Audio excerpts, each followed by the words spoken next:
అంగన్వాడీలకు కూటమి ప్రభుత్వం ఇచ్చిన హామీలను నెరవేర్చాలని ఏలూరు నగరంలో ఐఎఫ్టియు ఆధ్వర్యంలో నగరంలోని మార్కెట్ యార్డ్ హమాలీ వర్కర్స్ యూనియన్స్ ఆధ్వర్యంలో అంగన్వాడీల ఆందోళన మద్దతుగా ప్రదర్శన నిర్వహించారు.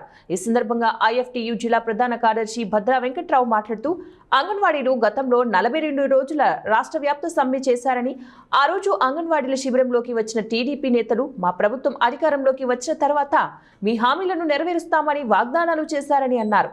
కూటమి ప్రభుత్వం అధికారంలోకి వచ్చి 2 సంవత్సరాలైనా కూడా అంగన్వాడీల సమస్యలను పరిష్కరించలేదని విమర్శించారు.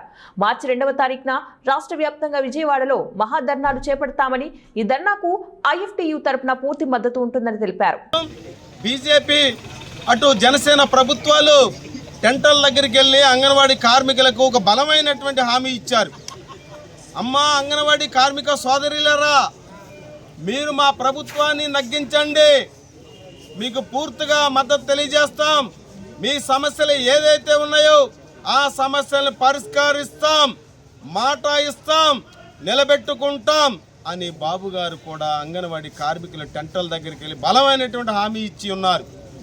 మరి రమారమిగా 2 సంవత్సరాలు పూర్తవుతున్నటువంటి కూటమి ప్రభుత్వం పాలన వ్యవస్థ మరి అంగన్వాడీలు గత 4-5 రోజుల నుంచి కలెక్టర్ కార్యాలయం దగ్గర ధర్నా చేస్తుంటే చర్చలకు పిలిచి సంజారాణి గారు జీతాలు పెంచడం కుదరదమ్మా అని చెప్పి ఉన్నారు.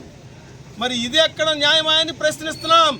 మీరిచ్చిన మాటని, మీరిచ్చిన హామీని నిలబెట్టుకోరా కూటమి ప్రభుత్వం అని అడుగుతున్నాం. అంగన్వాడీ కార్మికులు చేస్తున్నటువంటి న్యాయమైన ధర్మమైనటువంటి పోరాటానికి భారత కార్మిక సంఘాల సమాఖ్య ఐఎఫ్టి పూర్తిగా మద్దతు తెలియజేస్తుంది.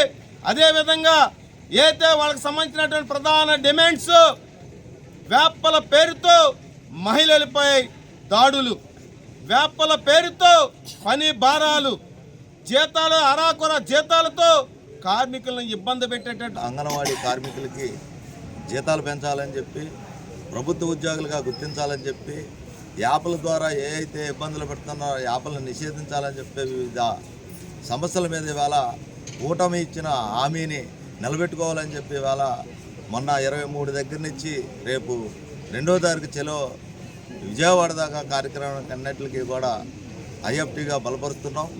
కార్మికుల సమస్యలు ఎవరైతే అంగన్వాడీ కార్మికులు ఉన్నారో ఆ కార్మికుల సమస్యలు ఖచ్చితంగా కూటమి ప్రభుత్వం పరిష్కరించాలని చెప్పి, అలాగే ఇవాళ యార్డ్ హమాలీ వర్కర్స్ యూనియన్ ఆధ్వర్యంలో